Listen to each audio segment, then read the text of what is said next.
Hello friends and welcome to the Lovely Place channel. The channel that's a bit like a box of chocolates in that you're never quite sure what you're going to get.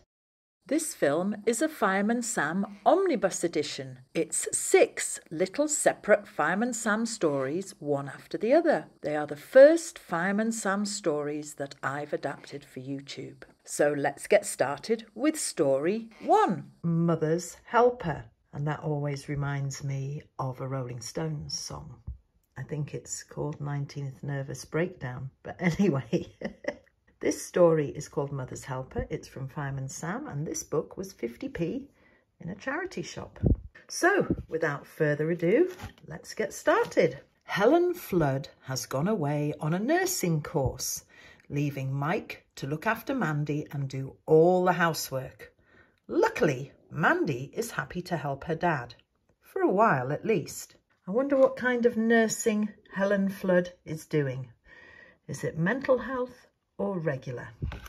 Dilys wants Norman to help more at home, so she tells him to do 2 loads of laundry, but naughty Norman crams all the clothes into the washing machine at once. Then he runs off to play with Mandy. I've made some films about washing machines, which you might want to watch, but listen to the story first.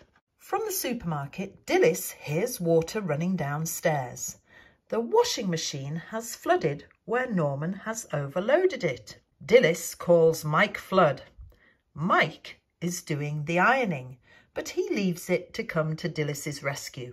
When Mike gets back home, he realises something is burning. He's left the iron on and the clothes have caught fire. The fire crew arrives to put out the fire. Mandy and Norman promise to help more around the house, and Mike promises to be more careful in future. And that is a Fireman Sam story. The one thing is, Fireman Sam doesn't feature at all in this story, does he? So I think I'll have to get some Fireman Sam so you don't feel disappointed. So, as this story doesn't actually feature Fireman Sam, is this a guy from Fireman Sam? I don't know. I know this one is a Fireman Sam. This one is not a Fireman Sam, it's a Noddy. I've done some stories about Noddy. I think this one's a Fireman Sam. This one must be a Fireman Sam. This one is not a Fireman Sam. I've done some stories about Postman Pat too. Hooray for Fireman Sam! Who's this guy? Probably one of the Fireman Sam crew that never turned up in the story. This is not a Fireman Sam, but I've done lots of stories about Peppa Pig too. Thanks very much for watching, everybody. Hope you enjoyed it. Please do like and subscribe. And now it's time for story number 2. The One That Got Away. Here we go. Charlie has taken Norman and the twins fishing on his boat. Norman is upset that he hasn't caught a fish. Suddenly, he spots something in the water. "It's a shark!" he cries. "That's a whale calf," Charlie tells Norman. "It's in the shallow water and might get stuck on the beach. We need to help it." Charlie calls Tom Thomas, who knows what to do. Tom tells Charlie to lead the whale calf to deeper water. But as Charlie steers the boat around, the calf bumps into the side of the boat and causes a big leak. Tom sends for help. Sam and Penny arrive in Neptune to rescue the twins. Norman stays on Charlie's boat to help him. Penny hooks Charlie's boat to Neptune to tow it back to the whale calf. Together, the 2 boats lead the whale to deeper water, where it finds its mother. "Goodbye, little whale," says Sarah. There we go. And that is Fireman Sam. Charlie and the children help to rescue a whale calf trapped in shallow water.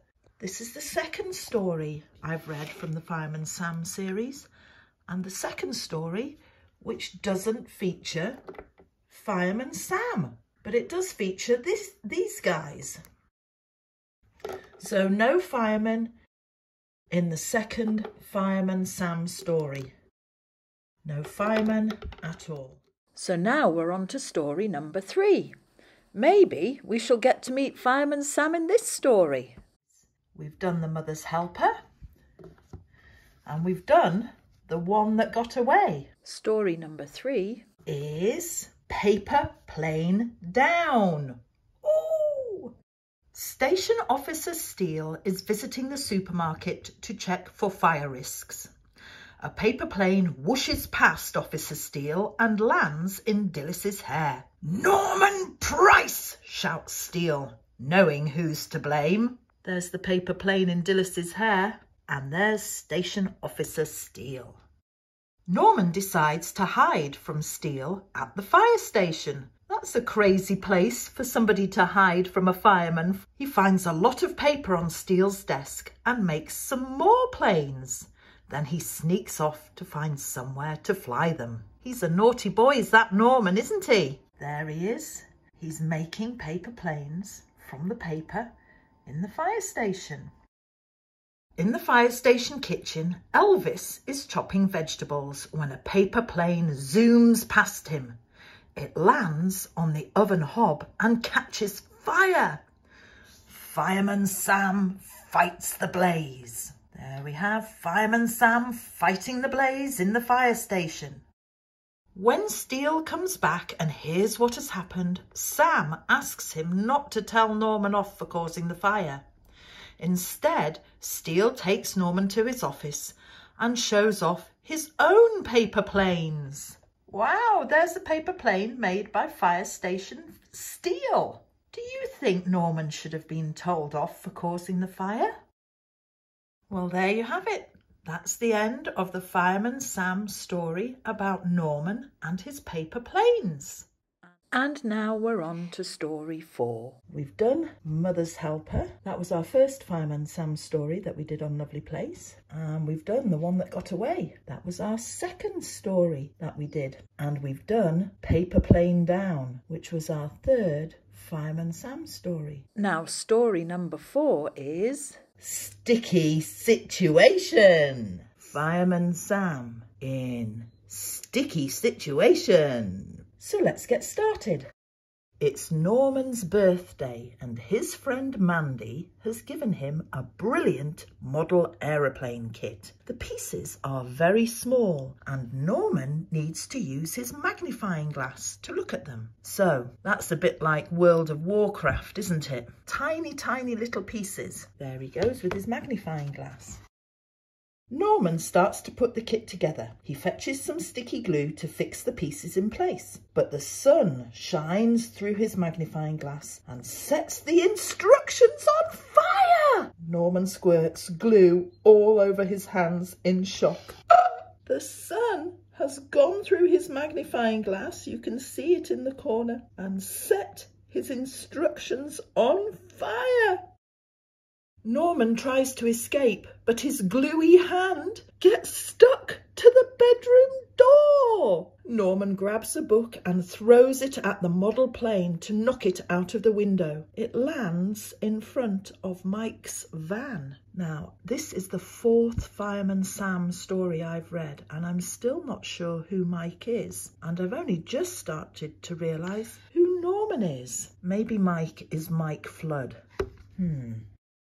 Mike calls the fire crew. I wonder why Mike would do that, unless of course he heard Norman calling for help. Fireman Sam puts out the fire while Penny takes the bedroom door away with Norman still stuck to it. Later the fire crew get Norman free of the door. Norman asks Mike to help him next time he makes a model plane. And that was Fireman Sam in a Sticky Situation. And now let's see what is story number 5. We did story number 1, Mother's Helper. Story number 2, The One That Got Away. Story number 3 was Paper Plane Down. Story number 4 was A Sticky Situation. And now we're story number 5, Hot Dog. That's right, Fireman Sam in Hot Dog. Mike Flood has a job to do at the fire station. He takes Mandy along so she can see Radar, the fire station dog. Radar is happy to see Mandy. He licks her face. Radar would make a great rescue dog, Mandy tells her dad. Mike doesn't believe her. I wonder why Mike doesn't believe her. Look at that dog. That looks like a great rescue dog. After Mike has finished at the fire station, he goes to the Hull Fish Cafe. Bronwyn asks him to take her heavy freezer into the cellar, but the stairs are broken. Mike falls and the freezer lands on top of him. Help, he calls, but Bronwyn has gone out. Nobody can hear him. Oh my goodness, he looks like he could be really hurt. How on earth did he manage to do that? He should have asked for help, shouldn't he, before attempting such a thing? Mandy and Norman are walking Radar round Pontypaddy. The dog runs off and scratches at the door of the cafe. Inside, Radar leads the friends to the cellar door. "Dad!" cries Mandy, seeing Mike on the ground. "We'll get help." There they go. So, the dog has scratched at the door of the cafe, which is empty and shut because Bronwyn has gone out, and yet Mandy and Norman can get in. That's lucky, isn't it? Fireman Sam is soon on the scene. He lifts Mike out of the cellar on a stretcher. Mike is lucky he is not badly hurt. When he gets home from hospital, Mandy brings Radar to visit him. "You're a good rescue dog after all," Mike tells Radar, who licks his face happily. There you go. There's Mr. and Mrs. Flood and Radar the dog licking Mike's face. And that is the end of the Fireman Sam story called Hot Dog. Thanks. And now for story number 6. We did story number 1, Mother's Helper. Story number 2, The One That Got Away. Story number 3 was Paper Plane Down. Story number 4 was A Sticky Situation. Story number 5, Hot Dog. And now for our 6th story is Fireman Sam Cry Wolf. Now, if I'm right, the Cry Wolf story is a very old story indeed, but this is told from Fireman Sam's perspective. Fireman Sam has fitted a new fire alarm at the supermarket. Dilys is pleased. Now she feels safe. Norman kicks a football at the alarm by accident. The alarm goes off. The fire crew arrives in no time at all, but there's no fire. There's Norman. There's the ball that he's kicking. All the groceries in the supermarket. That same day, Bronwyn finds lots of rubbish outside her cafe. Charlie thinks a fox has made the mess. Bronwyn leaves some sausages out for the fox to eat. That's kind of her, isn't it? There's Bronwyn outside her cafe, and she's left some sausages out. Oh, she's got some orange Crocs on. Orange shoes that look a bit like Crocs. I love the colour orange. Meanwhile, Norman plays a trick on his mum. He takes the glass off the fire alarm and it goes off again. Dilys is cross. Fireman Sam tells Norman that if he sets off the alarm for a proper emergency, people might not believe it's for real. And that's what they mean by crying wolf. But we shall see if they explain that in this Fireman Sam story. Later that day, a fox runs into the supermarket with a mouthful of Bronwyn's sausages. Norman sets off the alarm. He is surprised when Fireman Sam arrives and catches the fox. Sam promises that the fire crew will come whenever the alarm goes off. Sorry, that's not the Cry Wolf story that I know. And there's no wolves in this story either. There was just a fox. The real Cry Wolf story is about a little boy who had to watch the sheep. And because he got bored watching the sheep, he made up a story that there was a wolf coming, and all the villagers, we can use the firemen here, came to help. But when they arrived, The boy said, "Ha ha, there's no wolf. I was just bored and wanted company." And the villagers got cross and went back about their work. And he did it again when he was bored. And they came running again. And they were very cross again when it turned out there was no wolf. Then one day the wolf came. And the boy called for the villagers' help. And nobody came because they thought he was making it up. So the wolf ate all the sheep. And probably the little boy too. And that's why it's important not to say that something is happening when it's not happening, because people will stop believing you. So now I know that this little guy is called Norman. The guy with the red hair is Fireman Sam. This one is Penny. This one is Fire Station Steel. This one is Peppa Pig. How did she get in there? Oh yes, she gets in there because I've done a lot of stories about Peppa Pig. Still don't know which one this one is. This one is Noddy. I've done a lot of stories about Noddy too. Still not quite sure, but I think this is Mike's daughter. And this one's Postman Pat. I've done stories about Postman Pat too. And that, my friends, is the end of another little film from the Lovely Place channel. Thanks so much for watching to the end. If you enjoyed this movie, there's plenty more where that came from. Just click on the like and subscribe buttons for updates from the Lovely Place channel all the time. Bye for now.